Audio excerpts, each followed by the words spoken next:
Slender Man, all the children try to run. Slender Man, to him it's part of the fun. Slender Man, dressed in darkest suit and tie. Slender Man, you will certainly die. Oh, hello, and welcome to Al Dente Rigamortis. I'm Review Cultist. And I'm Mikey. E stands for douche. I mean, Captain Solanum. Yes, we are currently live at Captain Solanum's base of operations, hence why you may hear the wagging of tails and the Occasional barking, growling, sniffling, as grumbling. his faithful hounds are around. But we are continuing the show on the road. They should be good and tired, though. They hunted. Yes. They hunted today. Great. And yeah, it is. We are kicking off Slender Month 2017 In May. Hey man, I need to get these things like scheduled. Okay. Just get a time machine, bro. Yeah. Yeah, and we are here. We are here to discuss those internet stories, most creepy and most pasta. And for Slender Month, the starting of Slender Month 2017, we're doing The Slender Man, a 2013 feature film that came out around the same time as like the craze of Marble Hornets and all the Slender vlogs. If you're not familiar with Marble Hornets or Slender Man, check out our last episode. check out our last year's episodes in Slender Month. Yeah. All of them. Yeah. Well, so far we have about 8 accumulated. So yeah, Slender Man. I mean, it's kind of out of vogue right now. It's passé because of certain unfortunate things that have happened. Oh, like those crazy bitches stabbing the other bitch? Yeah, yeah, basically. So there hasn't really been a whole lot of Slender Man in the last couple of years. So basically, a lot of our like shows, the content for the show that we've been doing for Slender Month has been kind of as of circa like 4 years ago. Yeah, and I mean, it would be pretty taboo for us to cover your own stuff. Yeah, exactly. We never speak of that one. But yeah, anyway, so yeah, we're doing Slender Man 2013. What I consider to be the rightful Marble Hornets feature-length film. But I will agree with you there. It did feel more true to actual Marble Hornets than the Marble Always Hornet. Watching. Always watching. Yeah. And so yeah, we'll just kind of dive into this one. It is by... Also, there was no dog death.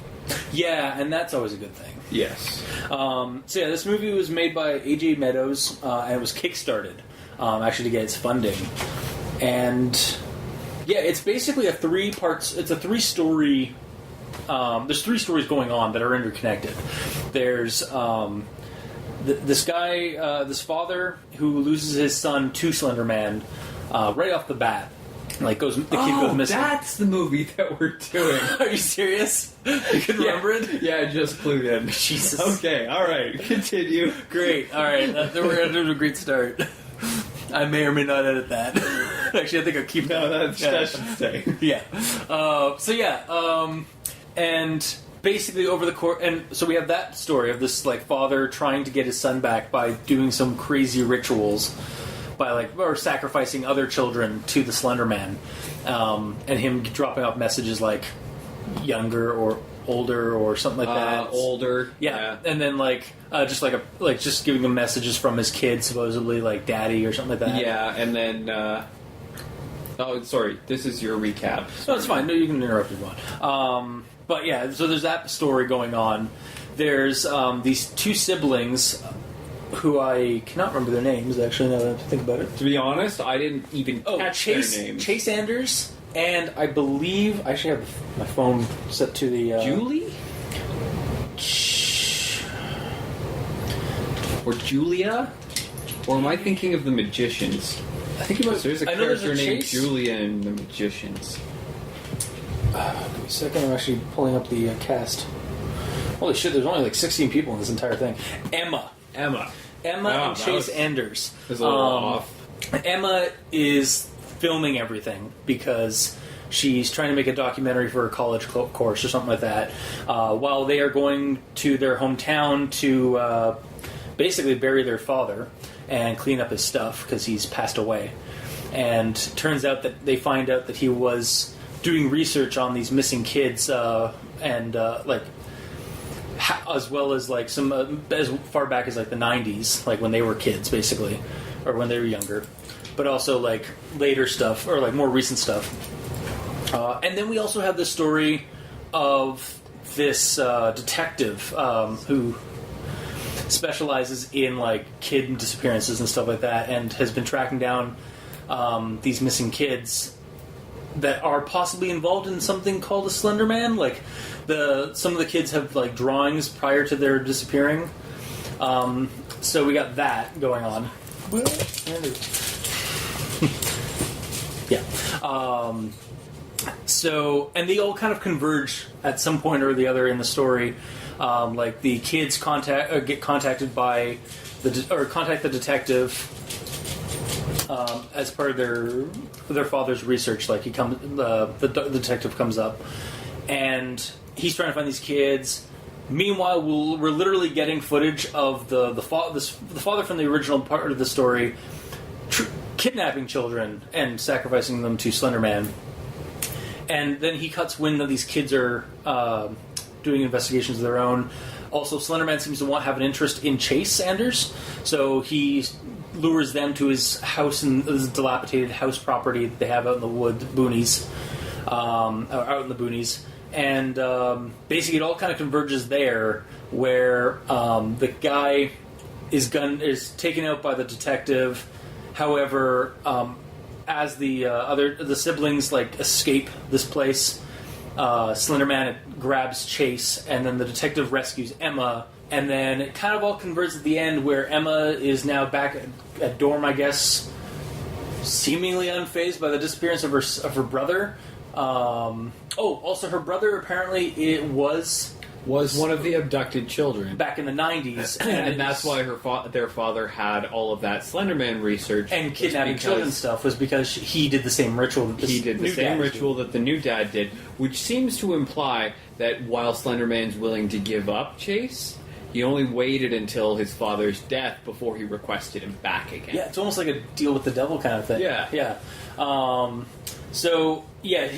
Emma's back at the dorms or back at college, talking to her friends on like Facebook or Skype, kind of thing. I think it's Twitch. It might be Twitch. And her friends start noticing that there's somebody in her closet behind her, but she can't see it except for through the video. And then suddenly she just gets grabbed, and basically we watch her get sucked into the Slender Man realm and get eaten, or like something slimy like goes along her like face and stuff like that. And she gets like, yeah, that's one that I didn't get though. But I liked that, like, because it was like the creepy, like it was like the creepy tentacle things that Slender Man gets, but it was actually kind of well done.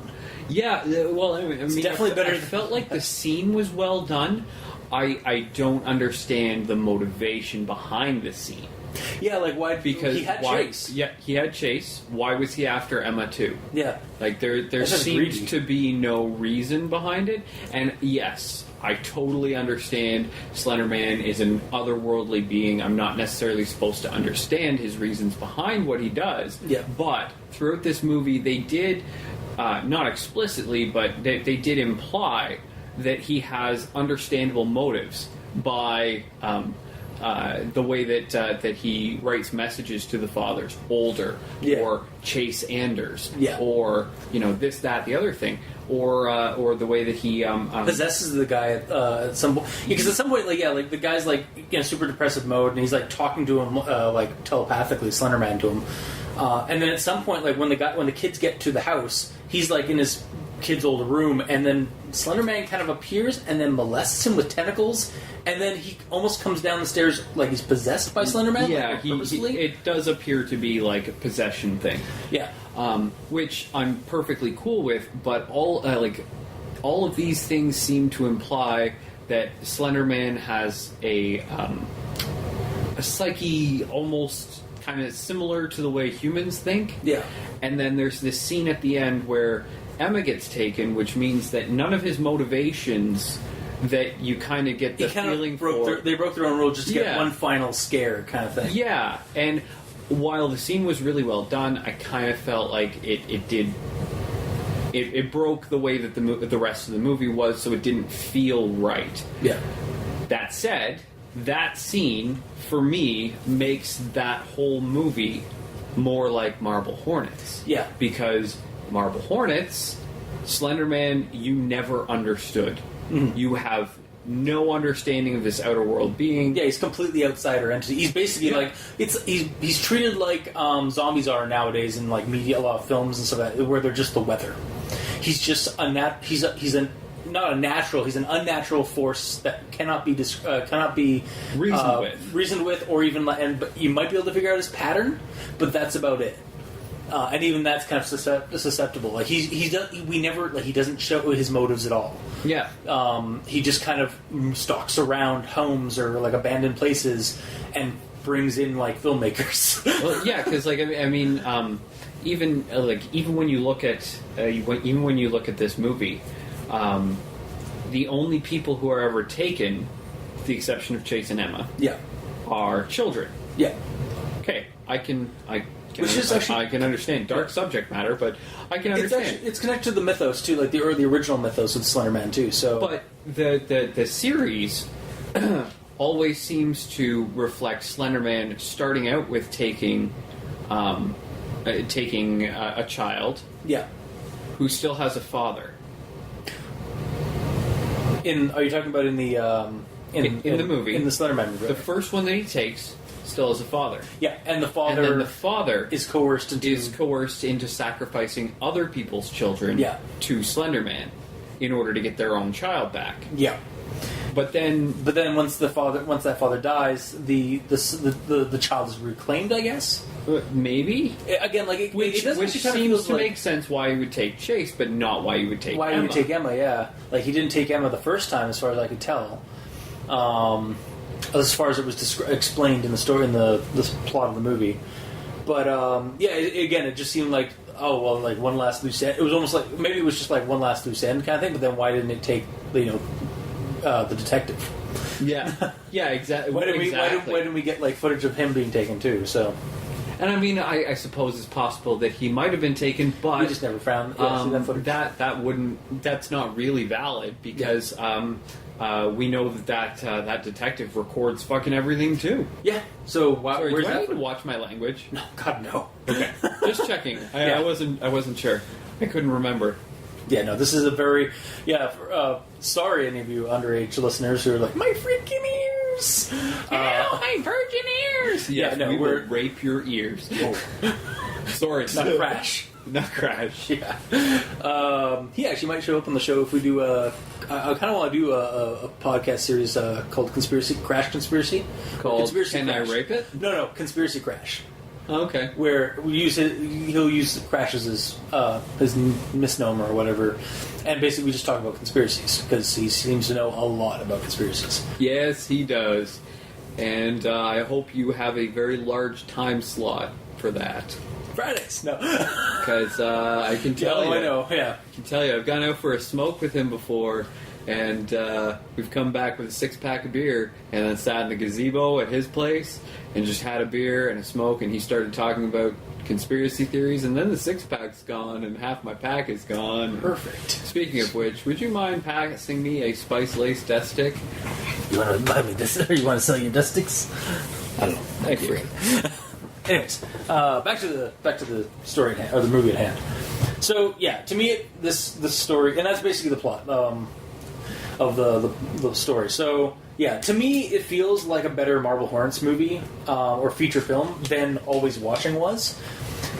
For a couple of reasons. First off, the set dressings. Like the stormy forests, the dark night forests, and the suburbs and the derelict buildings and stuff like that. Yeah. I got, like, at the beginning of the movie, like, when the movie's, title is basically going on, and even, like, later on, they're just showing like stormy, like trees like blowing in like a storm of some kind. It's very reminiscent to some scenes in the actual Marble Hornets series. Yeah, I think either in season 1 or season 2 when Maskey or Hoodie are like walking around, like it's storming out and stuff like that.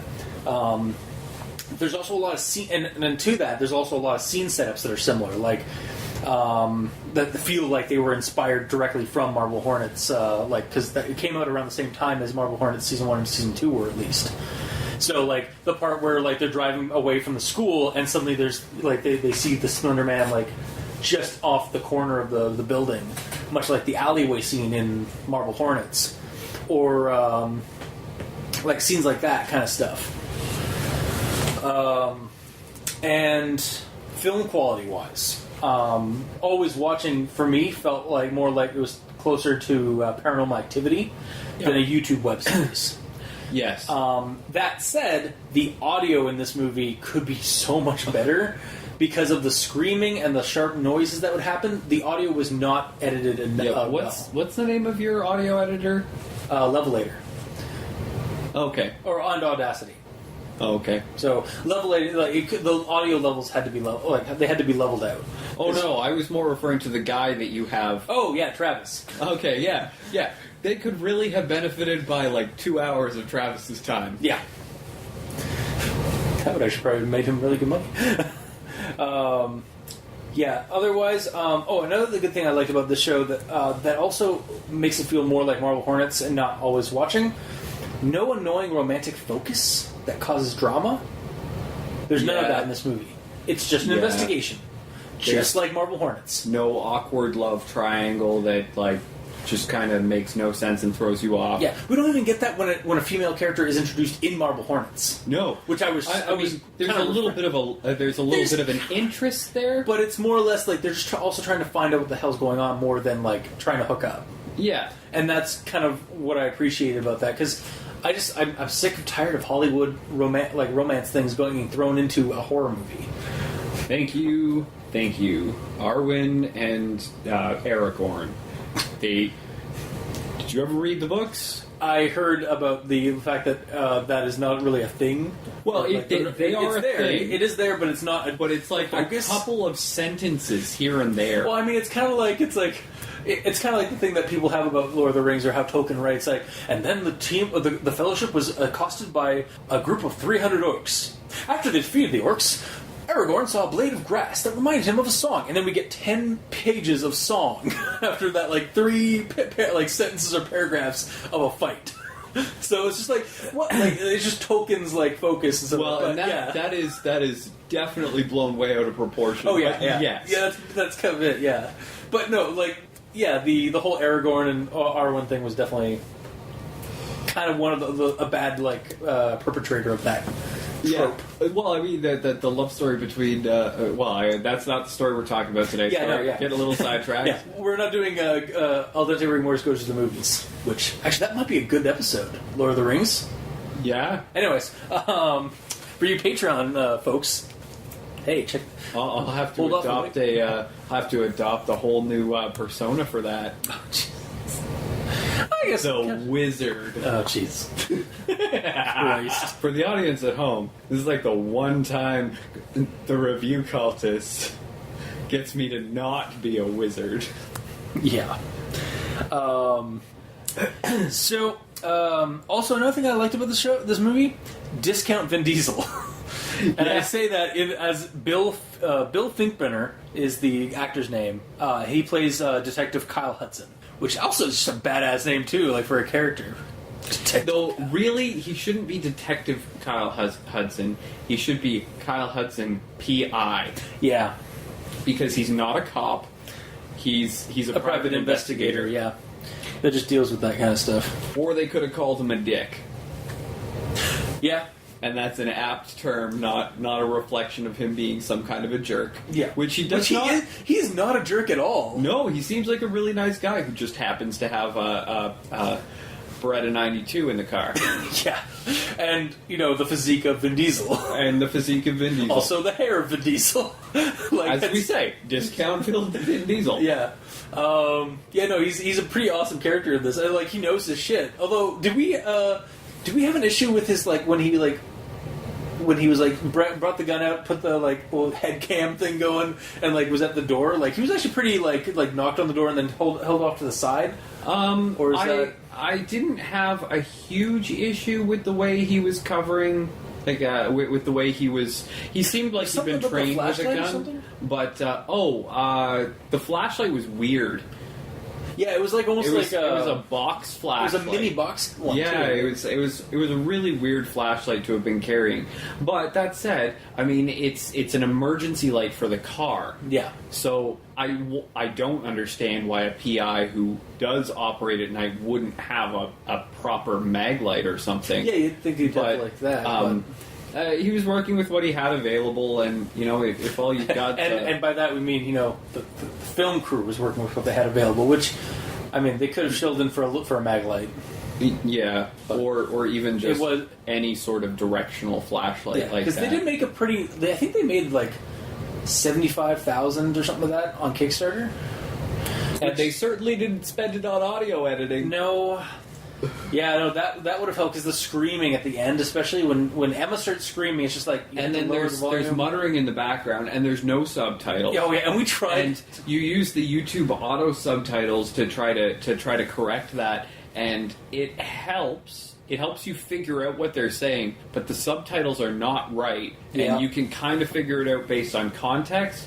But a lot of what's being said is just cut out entirely by her screaming. Yeah.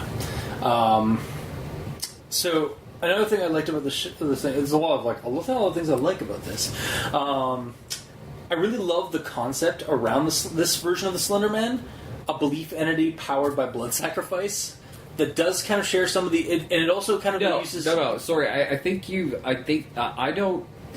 The phrasing that you use there, I think, is off Okay, because it's not a blood sacrifice. I guess so. It's sacrifice. It is Straight up human sacrifice, but it seems more like he's presenting a live person Yeah, to be eaten. Yeah.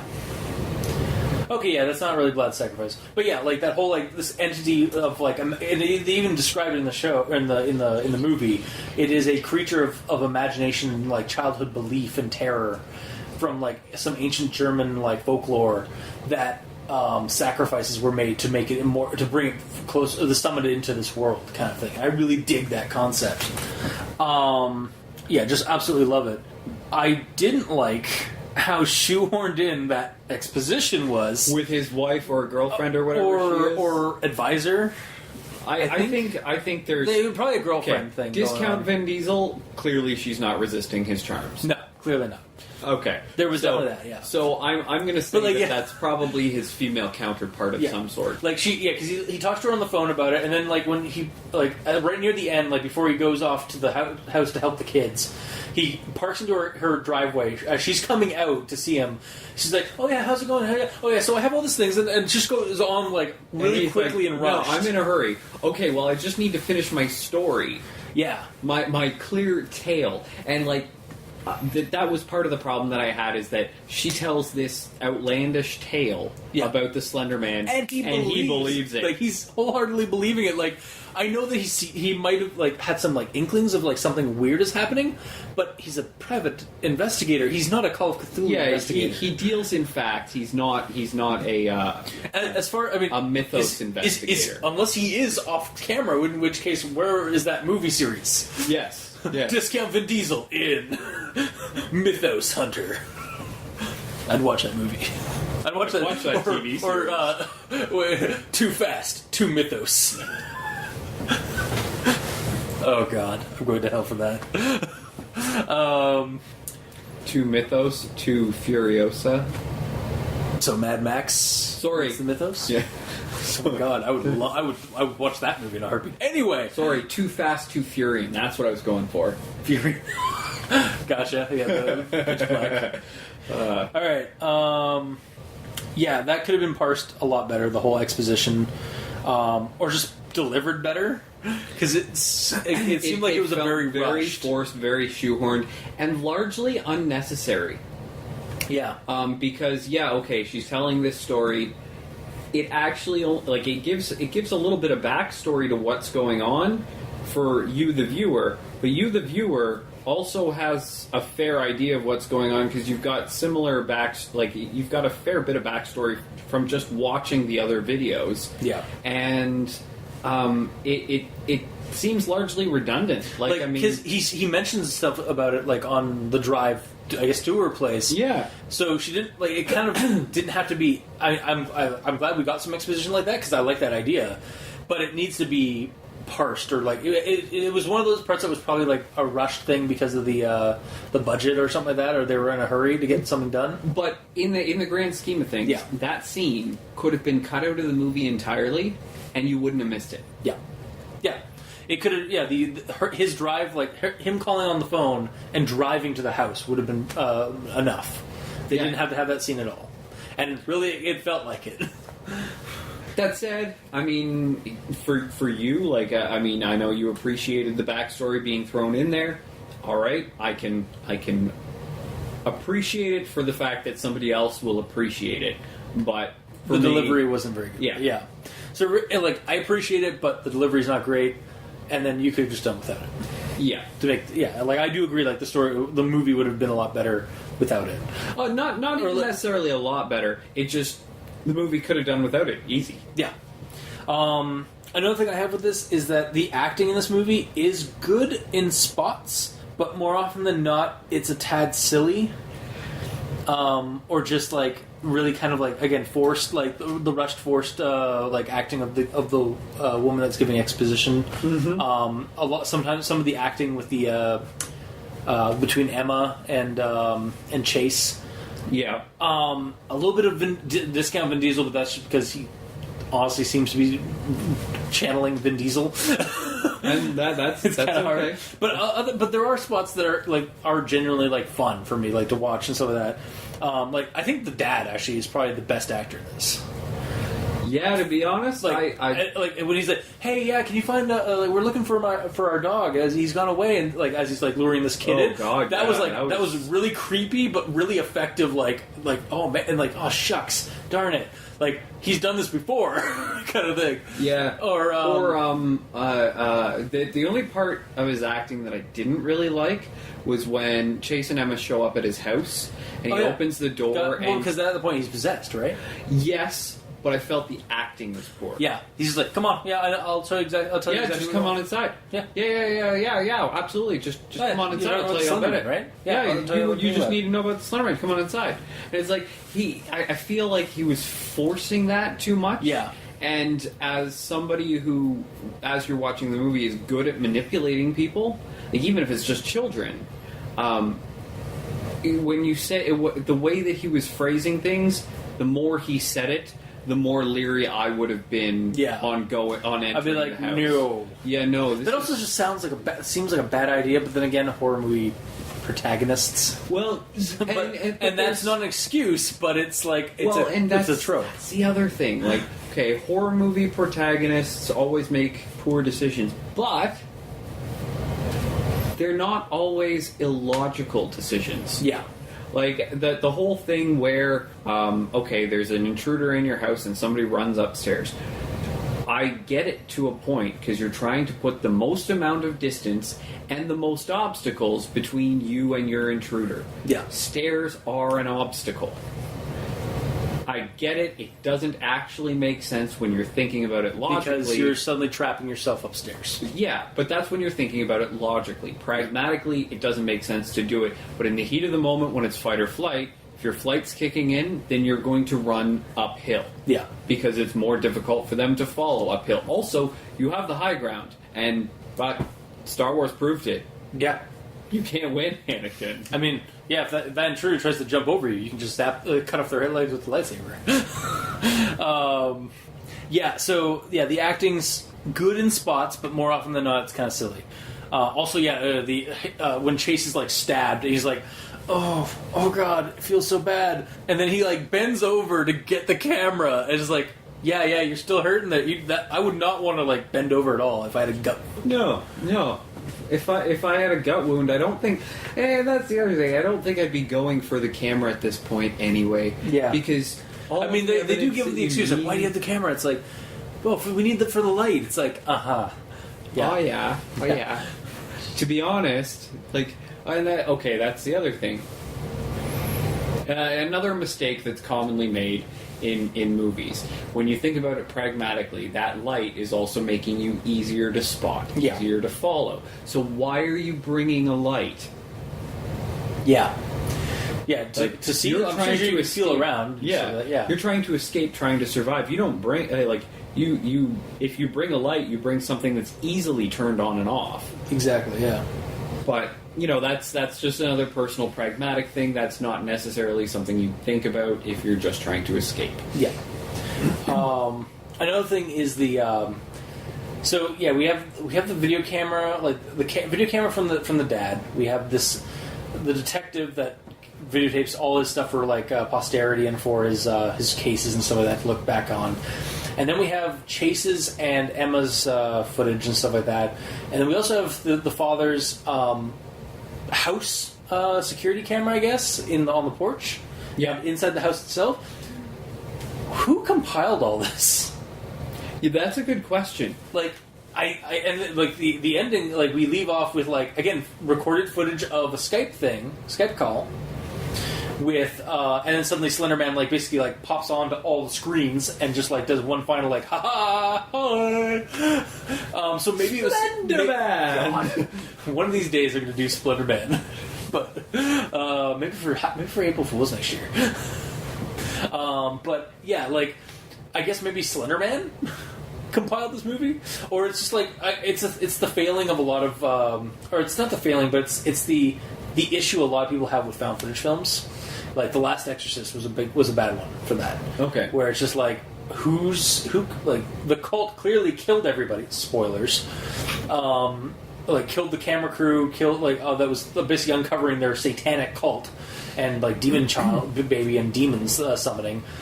Did the cult like make this compile this movie and put it out there for somebody to find? Okay.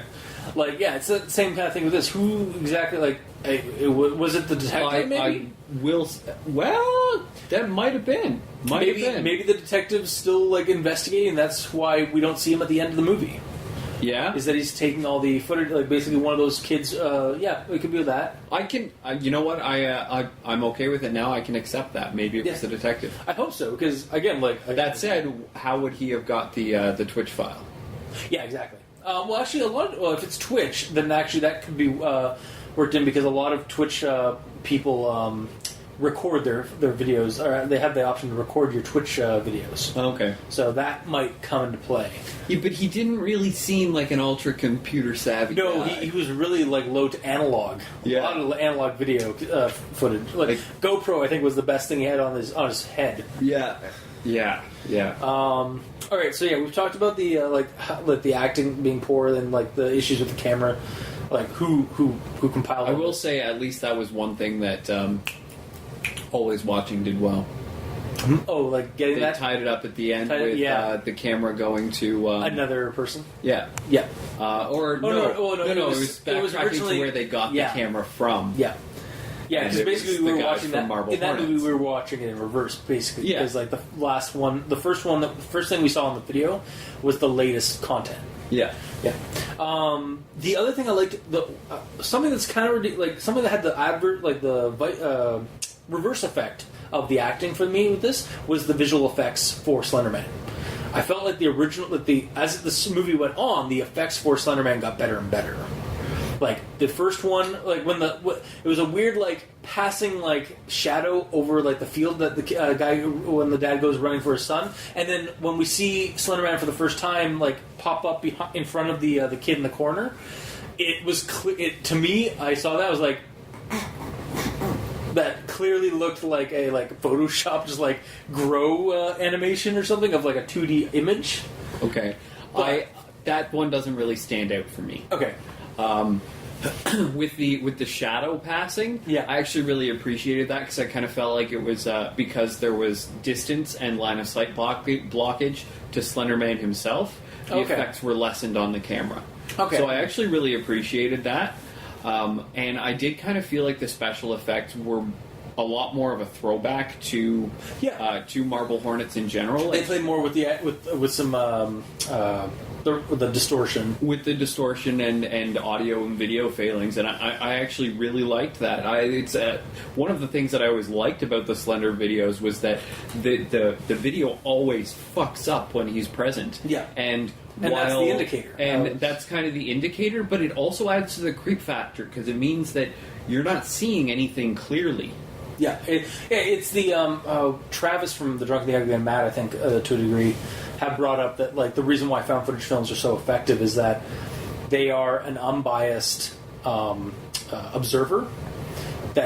And so when you fuck with that, like with a found footage film or with a Slender vlog, that's part of the creep factor for some people. Is that like suddenly this perfect observer is getting fuckled with. Yeah, and so therefore, like suddenly, like you can't trust a trustworthy source. I think it's more like for me, it's more that this is my point of view. Yeah, and I trust my eyes. And this camera is my eyes into this world. Yeah. So when my eyes are being fucked with, and I can't trust them, well, we're human beings. We rely on our vision. What? Yeah. 80%? Mm-hmm. We're 80% vision based, and then 20% everything else. I'm not a dog. I don't rely on my smell and my hearing to 40% of my capabilities, right? Like, my vision is my all. Yeah, so that's and when the vision, in terms of media, that's basically what we consume a lot more. Yeah, and when the video goes distorted and I can't see clearly what it is that I'm up against, you're suddenly like focusing more like what's going on. Yeah, and then it's also giving you dread. It building up the dread a little bit. Yeah, it makes it more intense. It adds that level of dread. Yeah. Sorry, I like that word. That the use of the word dread there. That was excellent. Yeah, yeah. I kind of slightly revoked my thing about because the shadow thing was okay to a degree. Just that first time we see Slender Man, it was kind of the first impression we get for the effects of this movie, and it was really not for me. It was really not well done. The rest of the movie, though, they seem to use an actual person in a suit, or like at least have. Maybe even like some kind of like guy on a green screen that they visualize, they added in or something like that. Well, and okay, I hear what you're saying. Mm. The first usage of Slender Man doesn't really stand out for me personally. Yeah. So I really can't say to that. So, well, yeah, and we have been watching a lot of other Slender stuff lately. Yeah. So as a result, I'm not sure entirely which ones are which. Fair enough. Well, like this one, like again, like it's like I'm sorry, and he slams the door right after you see the Slender Man just kind of like pop up, arms stretched out, like to grab the to like embrace the child, but it's almost like a 2D image suddenly just like expanding up. Above, in front, or behind the child, yeah. And then later on, though, we get like again, like there's a Slender Man at a corner of a school. You can see him, and actually they do some interesting stuff because the guy is in a chair with a TV in view, and you can see there's a figure. If you look off to the TV as he's kind of just bubbling and like drinking his woes away. And talking to something off screen, you see in the reflection of the TV, Slender Man is there, like on the other side of the camera. Yeah, and I was like, oh, that's really effective. And then even again, like as we go on in the movie, like when he like summons out of the floor with all the tentacles, that's actually a really well done scene. It's CGI. Clearly, but it's a well done one. And then when it grabs Emma and drags her into the closet, despite that's just well done. Yeah, despite what we may have about that scene not making a whole lot of sense, the effects are kind of. I think they're almost practical. There's some of them are practical in that, like with the slimy like tentacle on the on the face, and then again even just like a traditional Slender Man person coming out of a closet. Or coming out of a doorway, like that's always I have effective. no complaints about how effective that scene was. It's just it doesn't make any sense. Yeah. It didn't make any sense. Also, I think there was a scene either when Chase is taken or when Emma is taken, where we see the Slender Man eating somebody. Well, okay, and that's like bent down and like in somebody's guts. Yes. I do remember like seeing a scene of that in the movie. Yeah. Or was that the show? No, it was in the movie. It was in the movie? Yeah. Okay. Yeah. Yeah, it wasn't in any of our... It hasn't been any of the vlogs we've been watching, so. Definitely eating somebody's innards. And I think that was, again, like, maybe that... I thought that was Chase or possibly Emma he was eating for some reason. But it makes no sense. Again, like, the Emma thing doesn't make any sense, but... Like again, like and it's like you said before, like these people are being sacrificed to be eaten by him. Okay, and there's actually another thing that I wanted to point out about that end scene. Slender Man never takes anybody who's unaware of his presence. Yeah, but he's there. You're right, because he when they were doing he the research, only takes you face to face. Yeah, because there's except also for Emma. Yeah, because there's a scene where He snuck up behind her and dragged her into the closet, and she that's didn't true. see him there. They also did the same. And they also did an effective scene where he shows up when they're doing the research on the computer, and they get that knock on the window from the guy outside who's stalking around, and they put the camera. I was like, oh man, what's going on? And then one of them moves slightly, and he's behind them. Yeah, And then, but like that, yeah, like he didn't get taken because it seemed like they were kind of mixing how Slender Man is perceived in the movie, because sometimes like she looked back and she couldn't see him in the closet, but the video was showing that he was there. But then there's scenes where he's clearly being seen in real life, like without a camera. Yeah. So it was kind of a weird like juxtaposition of like when he was actually being perceived through a camera or through not, because I know they do the same thing. They did the same thing with Always Watching. Like he can only really be seen through the camera.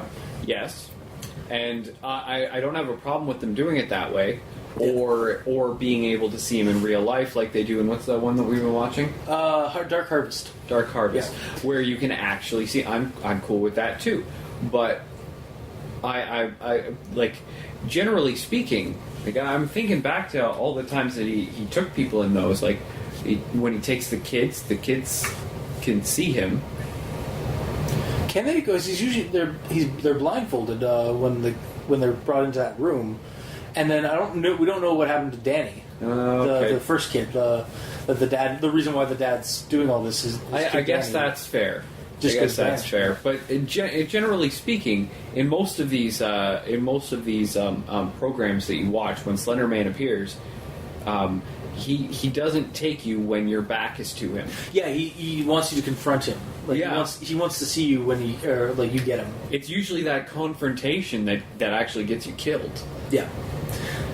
Except when you're Tim and you just like You just power you through just it. bra it all up, but just like come at me, bro. Or when you're Jay and you actually go and touch him. Yeah. Or just charge him. Or when you charge him when with you the, fail your sand check and your fight or flight and you choose fight and just ram into him. Yeah. No, that's one. Oh, Tim, Yeah. my hero. Oh, Marble Hornets. That's honestly all I have for this one in terms of notes. To be honest, I think we've covered the big bases on it. Like as far as I'm concerned, like even with the problems that we've mentioned, it's definitely a win. If you're a Slender fan, then absolutely this one is definitely one to watch. Also, it's a movie. It's a full length movie, so it's about like an hour and a half or so. And it's still kind of a slow burn, like Marble Hornets. Yeah. It's slow burn for a movie. Yeah, it So, like, definitely it burns gets the ball faster, rolling a little bit, but yeah. It's not until the last 20 minutes, half an hour of the movie that things there's really action and there's but it's not like and full even blown. the action is more running and hiding. Yeah, because the kids are running and hiding, climbing through like derelict buildings, like in Marble Hornets. Yeah. The investigator is literally doing like more of a tactical hunt for this guy after he pulls out a gun. It's definitely an FPS perspective, but he fires one bullet. Yeah, and makes it count. Yes, it definitely counts, but he only needs to hit it once. And then the characters get attacked by Slender Man, and he grabs Emma and gets her in the car. I thought for sure when he was starting the car that we were going to get a scene of him looking through the front window shield, and Slender Man would just be there in the lights. Sorry, another problem that I had with the movie. Okay. When Chase gets taken, and Emma's there, and Emma drops to the ground. Drops the camera, drops to the ground. The detective shows up and says, "He's gone. Let's go." Yeah, how do you know that? Yeah, you just got here. Your camera did not see him get taken. Yeah, so you did not see him get taken. That's kind of a glaring So there is, as far as you're concerned, Chase should still be in those woods. Yeah. You have actually seen no evidence of Slender Man actually existing. I think that is definitely a glaring plot hole. The writing just picked it up now. Yeah, I think I remember thinking about that when I watched it. I was like, but again, it didn't pass me, or it didn't catch, I guess. Yeah, no, that's pretty good. But All right, so, even still, excellently, like a very well done. For the budget, and for the subject matter. Yeah, like when you're looking at Slender vlogs. Yeah. None of them are high production value. No, they're all done by like college kids, film students, amateurs, people that have a camera. And let's face it, people, you get what you pay for. Yeah. But and actually, Slender, as far as that's concerned, this movie, I wouldn't have paid to see it in the theater, but when it hit the $5 DVD bin, I'd have probably picked it up. Well, the movie itself is actually on YouTube for free. I know, that's what we watched. But by the filmmakers. Oh. It's not just like, somebody like tossed it on, as far as I can tell anyway. And it's also on, like, you can buy a Blu-ray or I think a DVD of it if you contact them through their Kickstarter page, like, because it was all successful, so you just go through that. Yeah, no, it would have to be the convenience of the $5 DVD bin. I'd honestly consider buying it just to own it, but I'm kind of a completionist when it comes to like found footage stuff. Well, and I don't mind supporting independent work as long as it's reasonably entertaining, which this one definitely was. Yeah. And as long as it's not, too far out of my way to do it. Yeah, fair. And in this case, actually going through their Kickstarter page, opening a... or contacting them to see if I can contacting them to see about getting it, then getting a PayPal account so that I can actually pay them to get it. That's far too much work. Or you just watch it on YouTube. But I will happily watch it on YouTube and get them extra views. Yeah. All right. Heck, I will even watch it from multiple IP addresses. Just to get them those. Just to get them the extra views. Nice. All right. So basically, your recommendations are yes, go check this out. It's on YouTube. You might as well go check it out. If you've checked out, if you have an hour and a half and you like Slender vlogs, you'll probably like this movie. If you want, I don't suggest this one as your first Slender. No. Maybe if you're a fan of Marble Hornets. If you're a fan of Marble Hornets, for and sure. You want that kind of feel, check this as out. If you liked Marble Hornets and you were disappointed with Always Watching, you felt that it wasn't very Marble Hornetsy, then check this one out. It feels like a better actual sequel. Yeah, couldn't agree more. All right, well, that was this week's episode, the first episode of Slender Month 2017. So, if you liked what you heard, if you didn't, leave us a comment in the comment section below, wherever this gets posted. You can check us out at YouTube, Facebook, Tumblr, QB6, Patreon, if you'd like to support us. We're on iTunes, so leave us a review or a rating. Every little bit helps. I'm at Review Cultist on Twitter. Captain Slam does not have a Twitter, as far as I can tell. No Twitter. I don't twit. It's tweet, but okay. Twit. Anyway. Twitting. Because they call it hashtag, not a pound sign. All right. The twits. Okay. There goes our entire Twitter audience. Damn it. Anyway. Both of them. Nice. You can also leave us suggestions on email, so go to aldenterigamortis@gmail.com. That's aldenterigamortis@gmail.com. And, leave us a suggestion for any creepypastas you'd like us to discuss on the show. Or Slender vlogs. And you can check out the title cards for each episode on the YouTube channel through the video format, or on the Tumblr site, crazonstudios.tumblr.com, where you can check out all the title cards for each episode. And if you feel like supporting us through financial means, go to Patreon and look up Al Dente Rigor Mortis, and we usually have some extra content there, some behind the scenes stuff, or extra just bonus episodes, or our D&D games. Yeah, actually, Monster of the Week mostly. Oh, really? Oh, the Monster of the Week ones. Oh, okay. Yeah. I didn't know any of them had posted yet. Yeah, the actual play Rigor Mortis ones, or is what I'm calling them. Okay. We've actually got a couple likes from our patrons. Also, if you are a patron of the show, I don't say this enough, thank you for basically paying for our hosting bills. And if any of you use Twitter, I'm sorry about the jab. And that's heartfelt, I'm sure. Kinda is. They support you. Yeah. I like people who support this stuff. even if I'm not on it very often. Yeah, we need to work on that a little bit. But maybe I'm like the champagne, you know? You don't want Some it every champagne? day. The champagne. Champagne. Kept in a fragile container.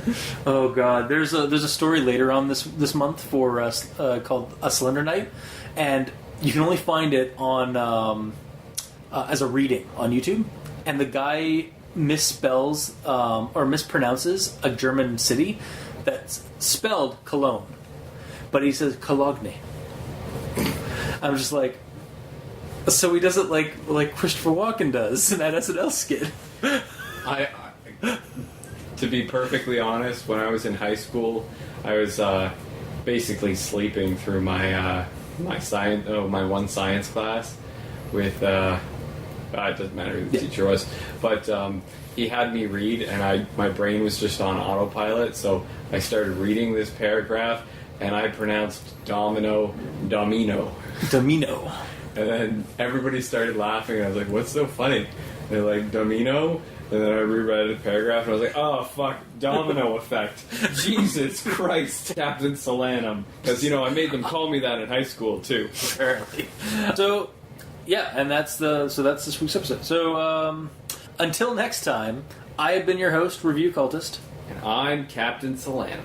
And this has been Al Dente Rigor Mortis, Slender Month 2017. Sleep well. Sleep well. Try to run. Slender Man. To him it's part of the fun. Slender Man, dressed in darkest suit and tie. Slender Man, you most certainly will die.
Basically say, live at Captain Solanum's base of operations. Hence why we have dogs everywhere. Alright. Well, they keep the place well warded from... Yeah, I mean, they're pretty big staple in, like, Lovecraft and... Are they? Yeah. Oh, well, I mean, there's a couple of stories where a guy basically just keeps going back into town to get more. Makes me wonder how well they would fare against old Slendy. Actually, a couple of series do have dogs like reacting to being to the slender stocked. The one I'm doing with Mikey, The Sense for Evil, is actually the first one I saw where I was like, oh, that's why Gamer in Yellow is or one of my one dogs is actually afraid of him now for some reason. Because remember when we did that Slender Man video like back in 2011 or whatever, or however long it was. Mm-hmm. Suddenly, Jersey stopped being like amicable to him. Oh. And after I watched that show about like for the first time around, I was like, oh, that's why he's slender stocked. He's slender stocked. He's slender stocked. He's slender stocked. He's slender stocked. He's slender stocked.